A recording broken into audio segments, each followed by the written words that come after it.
I'm Sonia. Today I'm going to show you how I learned a front walkover as a 10-year-old, so a couple of decades ago. But before I begin, please note that I'm not a certified coach and I'm not an expert in this regard. Okay, so prerequisite skills which I think are necessary to have before you can do front walkover is a bridge from stand and the ability to get back up. You need to have a controlled bridge in order to do a front walkover, otherwise you will not be able to land your front walkover. Before I had my front walkover as a child, I did have a back walkover.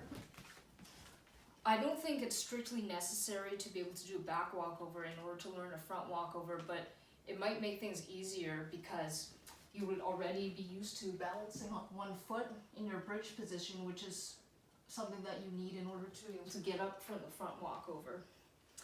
Also, as a child, I was already able to do a split before a front walkover. Again, I don't really think it's necessary to have a split. I've seen people who can't do splits be able to do front walkovers, but I think it probably makes it a lot easier to do the front walkover and it will look better if you can do a split.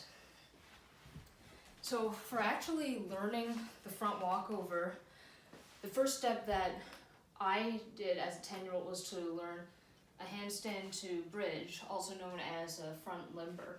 I did it on my parents' mattress so I wouldn't get hurt. So this is a front limber.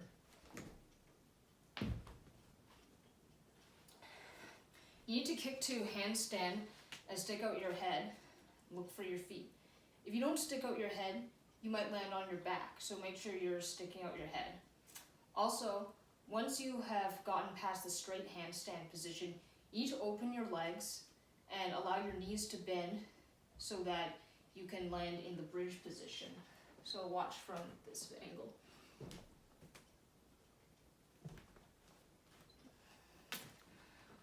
Once you're good at that, the next step is to do kind of a hybrid between a front limber and front walkover. You can pass through a split handstand instead of a regular handstand, and then land back in a bridge again with one foot at a time.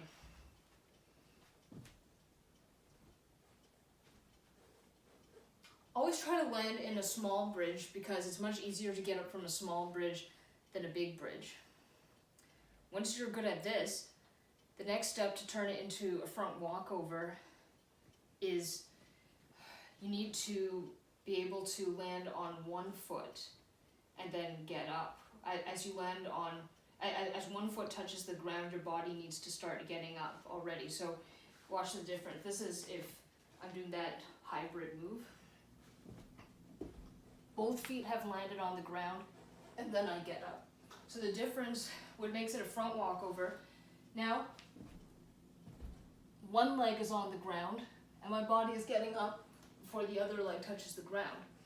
So to be able to do this, the trick that helped me get it as a child was you need to look at the floor the whole time. Look at the floor or look at your foot.